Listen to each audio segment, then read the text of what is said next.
बिस्मिल्लाहिर्रहमानिर्रहीम। अस्सलाम वालेकुम नादरीन, आप यूट्यूब चैनल देख रहे हैं। मैं इमरान खान हूँ। एक तो सबसे बड़ी ख़बर अब तक की ये है कि इमरान खान साहब ने अपने लॉन्ग मार्च के इख्तितामी मरहले का अनाउंसमेंट कर दिया है। इमरान खान साहब ने वो किया है जो बेचारे वो लोग सोच भी नहीं सकते थे।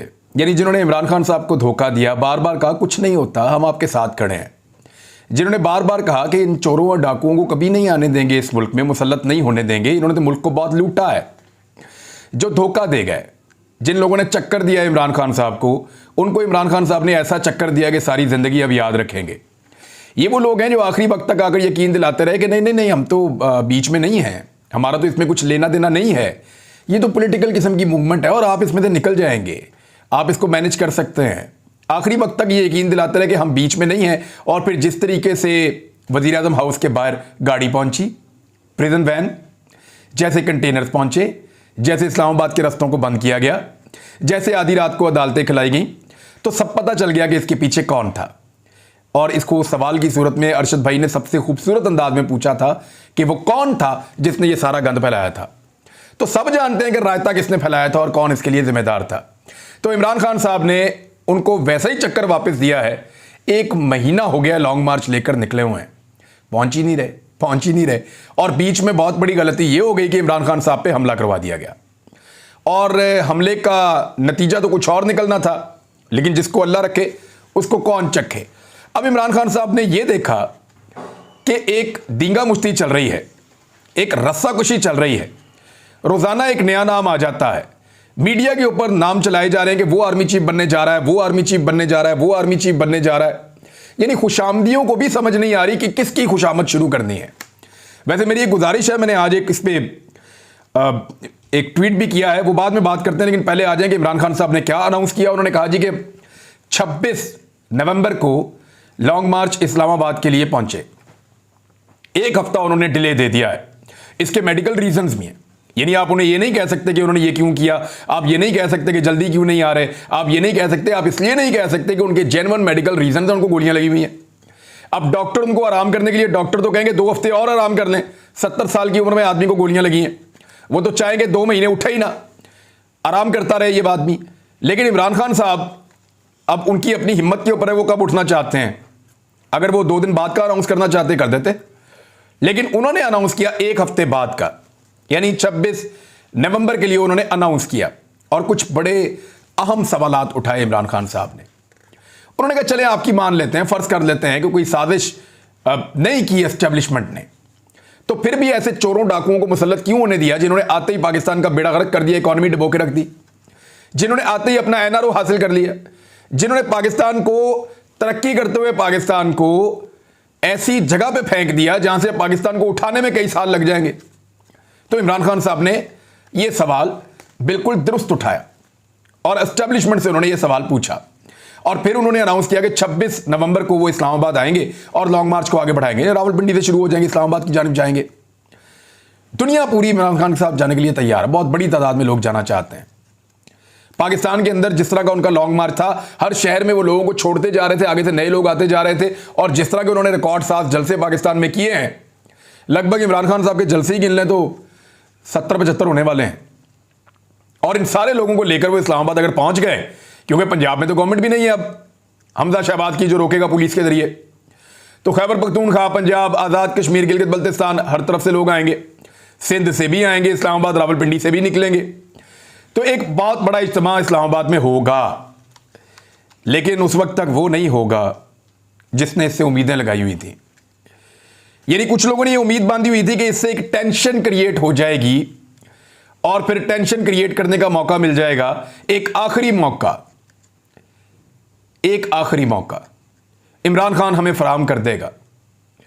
एक ऐसा मौका जहां पे इस्लामाबाद के अंदर तो माहौल बनाया हुआ है, उधर से इमरान खान आ गया तो वो भी माहौल बन जाएगा, और एक बड़ा तसादुम, और जिसके नतीजे में टेंशन क्रिएट हो जाएगी पाकिस्तान में। लेकिन टेंशन क्रिएट इमरान खान साहब अब नहीं होने देंगे। ये सही पॉलिटिकल मूव है। मैं ये सोच रहा था अगर 1-2 दिन में इमरान खान साहब निकले और शहबाज शरीफ साहब ने मजीद डिले कर दिया, तो शहबाज शरीफ साहब का मामला जो है वो उनके हाथ में काफी हद तक चला जाएगा कि इमरान खान साहब जब भी निकलेंगे, अब वो जख्मी, उनको जल्दी पहुंचना होगा। शहबाज शरीफ साहब इस मामले को सामने रखते हुए फैसला करने के अंदर ज्यादा ताकत में आ जाएंगे, लेकिन ऐसा हुआ नहीं। इमरान खान साहब ने सारा कुछ उन्हीं पे छोड़ दिया। उन्होंने पहले भी कहा था कि जो दिल करता है करो। अब नवाज शरीफ साहब जो मुबैना तौर पे ट्वीट्स आ रही हैं, बहुत सारे सहाफ़ी ये क्लेम कर रहे हैं कि एक नाम जिसके ऊपर नवाज शरीफ साहब बज़िद हैं, वो नाम ज़बरदस्ती शहबाज शरीफ नवाज शरीफ शामिल करवाना चाहते हैं, जबकि दूसरी जानिब से मुबैना तौर पे वो नाम शामिल नहीं किया जा रहा। वो नाम शामिल ना होने की वजह से एक बड़ा तज़ब्ज़ुब है, क्योंकि वो नाम 27 नवंबर को रिटायर हो रहा है। बल्कि एक ट्वीट मैंने ऐसी भी पढ़ी, और बड़ा बाखबर आदमी है जिसकी ट्वीट थी, उन्होंने लिखा कि 28 तारीख को भी समरी दी जा सकती है। यानी जो नवाज शरीफ साहब के फेवरेट हैं वो अगर 27 को रिटायर हो जाएं और 28 को समरी पेश कर दी जाए, तो 28 को जो समरी पेश की जाएगी उसमें तो ऑटोमेटिकली उनका नाम ही नहीं होगा। तो फिर शहबाज शरीफ साहब को जो नई समरी पेश की गई है उनमें से एक नाम को चुनना पड़ेगा। तो मामला फिर वहीं पे जा रहा है जहां पे जाना है। तो इमरान खान साहब ने अपने आप को इस अजीबोगरीब किस्म की सियासत से फिलहाल बाहर रख के वेट एंड सी वाली जो पॉलिसी है उसको रखने का फैसला किया है। और इसमें जिन लोगों को उम्मीदें थी टेंशन क्रिएट करने की, वो अब टेंशन क्रिएट नहीं कर पाएंगे। 26 तारीख को इमरान खान साहब निकलेंगे। देखें, ये वो आदमी है जिसने जो कहा वो करके दिखाया। उसने कहा मुझे निकालोगे मैं ज्यादा खतरनाक हो जाऊंगा, उसने ज्यादा खतरनाक बनकर दिखाया। उसने ये नहीं पूछा कि मुझे क्यों निकाला, उसने कौम को बताया कि मुझे क्यों निकाला, और कौम को जुबानी याद हो गया कि उसको क्यों निकाला। उसको इसलिए नहीं निकाला कि वो मनी लॉन्ड्रिंग करता था, उसको इसलिए नहीं निकाला कि वो करप्शन करता था, उसको इसलिए नहीं निकाला कि वो पाकिस्तान के राज बेचता था, उसको इसलिए नहीं निकाला कि वो कौमी पॉलिसियों के खिलाफ पॉलिसियां बनाता था। नहीं, उसको इसलिए निकाला कि वो ज्यादा मकबूल और ज्यादा ताकतवर हो रहा था उन लोगों से जिनको सबसे ज्यादा मकबूल और ताकतवर रहने की आदत है। एक झूठी खबर फैलाई जा रही है कल से अब तक कि शहबाज शरीफ को चपेड़ें पड़ गई हैं, और उसकी गूंज जो है वो लंदन तक सुनाई दे रही है। भाई क्यों चपेड़ें पड़ गई हैं? जैसा भी है, जो भी है, पाकिस्तान की वजारत उस्मा की कुर्सी पे बैठा हुआ है। किसी की क्या जरूरत है कि बदमाशी करे और जाके चपेड़ मारे? कौन मार सकता है चपेड़ पाकिस्तान के वजीर आजम को? चाहे वो जैसे भी आया यार, शब खून मार के आया, 2 नंबरी करके आया, फ्रॉड करके आया, रजीम चेंज करके आया, जो भी करके आया, आपको उसकी शक्ल पसंद नहीं है, लेकिन चपेड़ नहीं मार सकता उसको कोई। क्यों कोई चपेड़ मारेगा? ये झूठी खबरें फैलाई जाती हैं अपनी बदमाशी लोगों को बताने के लिए कि हम बहुत बड़े बदमाश हैं, हम बहुत ताकतवर हैं। इमरान खान की बारी याद है ना आपको? बीबीसी तक पे छप गया था जाके कि इमरान खान के वहां पे जनाब एक हेलीकॉप्टर के अंदर अचानक साहिबान उतरे, बड़े ताकतवर हल्के आए, उन्होंने इमरान खान के ऊपर टॉर्चर किया, मुंह के ऊपर और जिस्म के ऊपर तशद्दुद के निशानात हैं, उनको थप्पड़ मारे गए। और बाद में ISPR ने कहा कि हम इसकी ना सिर्फ मजम्मत करते हैं बल्कि बीबीसी पे केस करेंगे। किधर है केस? किधर है केस? DG ISPR जवाब देना, क्या बना इस केस का? बताया पाकिस्तान की कौम को, पाकिस्तान के वजीर आजम को चपेड़े मारने की खबर चली थी, उस पर तशद्दुद करने की खबर चली थी। DG ISPR बताएं, उन्होंने कहा था मैं बीबीसी पे केस करूंगा। किधर है केस? क्या बना उस केस का? एक्चुअली ये खौफ फैलाने की साजिश होती है, जानबूझकर ऐसी चीजें फैलाई जाती हैं और ये बताया जाता है कि हमसे ताकतवर कोई नहीं, जिसको चाहे हम चपेड़ मार दें, जिसको चाहे हम नंगा कर दें। ऐसा नहीं हो सकता। इस मुल्क में कानून भी है, इस मुल्क में हम भी रहते हैं, उतने ही पाकिस्तानी है जितना कोई और पाकिस्तानी है, और हमारा भी पाकिस्तान के ऊपर उतना ही हक है। शहबाज शरीफ को अगर किसी ने चपेड़ मारी है तो उसको इसका जवाब देना पड़ेगा, क्योंकि उस रात में वजीर आजम हाउस में मौजूद था और मैं वहां से सबसे आखिर में निकला था। और मुझे अच्छी तरह याद है कि और भी सहाफ़ी वहां पे मौजूद थे, अरशद भाई भी वहां पे थे, साबिर भाई भी थे, और दोनों को पाकिस्तान से बाहर जाना पड़ा। खाबर खुमन साहब भी थे, और भी हमारे साथी वहां पे, फ्रिया इदरीस साहिबा भी थी, वो जल्दी चली गई थी लेकिन वो वहां मौजूद थी, और भी लोग थे। लेकिन हम 7 लोग थे, लेकिन सारा हम विटनेस करते रहे हैं। कोई ऐसी चीज, कोई ऐसा इंसिडेंट हुआ ही नहीं जो रिपोर्ट किया गया।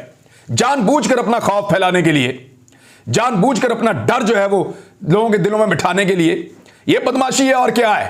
रात से खबर चल रही है वजीर आजम को, और PTI वाले जो हैं वो भंगड़े डाल रहे हैं, खुश हो रहे हैं। और किस बात में खुश हो रहे हैं आप? हाथ तो वही है ना, कभी आपको चपेड़, कभी उसको चपेड़, कभी उसको चपेड़। और इस हाथ को पकड़ना था। याद है अरशद भाई ने आखिरी वीडियो कौन सी चलाई थी?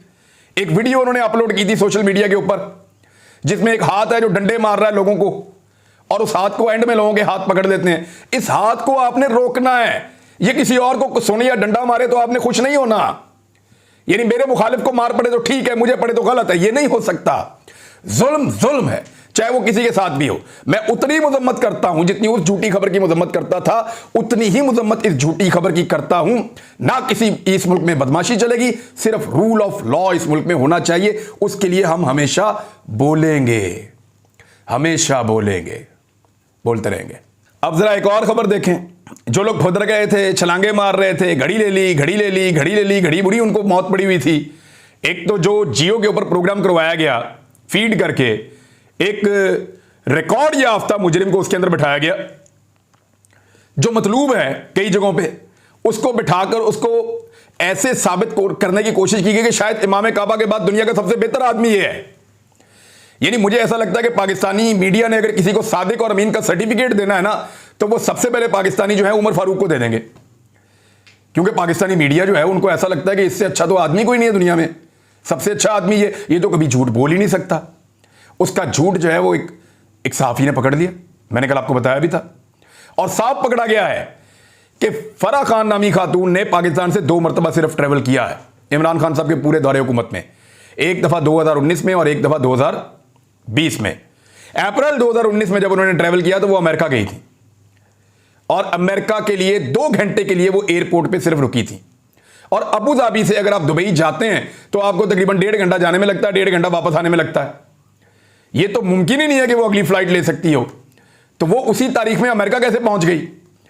तो इस तरह ये क्लियर हो गया कि यहां पे जो बैठा हुआ ताकतवर आदमी इस सारे मामले को प्लान कर रहा था, उसका दिमाग बस इतना ही काम करता था कि उसने देखा कि यहां से अबू धाबी चली गई है, उसने उससे आगे का नहीं सोचा कि आगे कहां गई है। तो यहां पे जाके तो इनकी सोच रुक जाती है। इतनी इंटेलिजेंस है और इतना ही दिमाग काम कर रहा है। मेरे ख्याल में थोड़ी सी और मेहनत करें, 5वीं का बच्चा आपको पकड़ लेता है थोड़ी देर के बाद, और बड़े आराम से पकड़े जाते हैं। पूरा का पूरा प्रोपेगेंडा जो है वो बेनकाब हो जाता है। अब मैं आपको सही वाली चीजें बताता हूं, काम करना है तो इन पे करो भाई। अभी दिखाता हूं आपको मैं, ये देखें। तफसीलात के मुताबिक तोशा खाने से तोहफे हासिल करने वाले हुक्मरानों की कुछ तफसीलात मैं आपको दिखा देता हूं। नंबर 1, अब तक मुल्क के 13 सदर और वजीर आजम तोशा खाना से 3039 तोहफे लेकर जा चुके हैं, जिनकी कुल मालियत जो है वो 160 मिलियन रुपए बनती है। ये जो दिए गए हैं, जमा करवाए गए हैं, वैसे उनकी मालियत क्या थी वो किसी को नहीं पता। तोहफे लेने वालों में ज़ियाउल हक से लेकर मुशर्रफ तक, यानी सदर ज़ियाउल हक ने भी लिए और सदर परवेज़ मुशर्रफ ने भी लिए, जुनेजो ने भी लिए, शौकत अजीज़ ने भी लिए और बाकी वज़ीर आज़म ने भी लिए। आसिफ जरदारी ने बतौर सदर 2 BMW और 2 टोयोटा जीप के लिए तोशा खाना में 93 लाख रुपए जमा करवाए। इतनी महंगी गाड़ियां, बुलेट प्रूफ, इतनी महंगी गाड़ियां जो मुअम्मर कज़ाफ़ी से ये लेकर आए थे, और ये कीमती गाड़ियां लिबिया के सदर ने दी थी, और थोड़े से पैसे देकर ये 4 गाड़ियां लेकर बुलेट प्रूफ गाड़ियां निकल गए जरदारी साहब। नवाज शरीफ को बतौर वजीर आजम दोनों अदवार में 1 करोड़ मालियत के 127 तोहफे मिले। नवाज शरीफ ने 14 लाख में 75 तोहफे लिए, सिर्फ 14 लाख रुपया दिया है। इमरान खान ने तो एक तोहफे का 2 करोड़ से ऊपर जमा करवाया ना, तो नवाज शरीफ तो ओने पोने क्या बिल्कुल लूट मार करके ले गया, 75 तोहफे ले गया सिर्फ 14 लाख रुपए में। शौकत अजीज पाकिस्तान से जाते हुए, और ये गाड़ियां जो है वो गैर कानूनी है, ना नवाज शरीफ ले सकता है ना जरदारी ले सकता है। तो तोशा खाना से इन्होंने गाड़ियां ली हुई हैं। तोशा खाना का कानून कहता है कि गाड़ी आप नहीं ले सकते, लेकिन इन्होंने गाड़ियां ली हुई हैं, क्योंकि गाड़ियां जो है वो दूसरे महकमे को जाएंगी। कभी भी तोशा खाना से आप गाड़ी नहीं निकलवा सकते। शौकत अजीज पाकिस्तान से जाते हुए 1126 तोहफे अपने साथ ले गए, लेकिन शौकत अजीज क्योंकि एस्टेब्लिशमेंट के बहुत करीबी आदमी थे, उनका कभी नाम भी नहीं लिया किसी ने।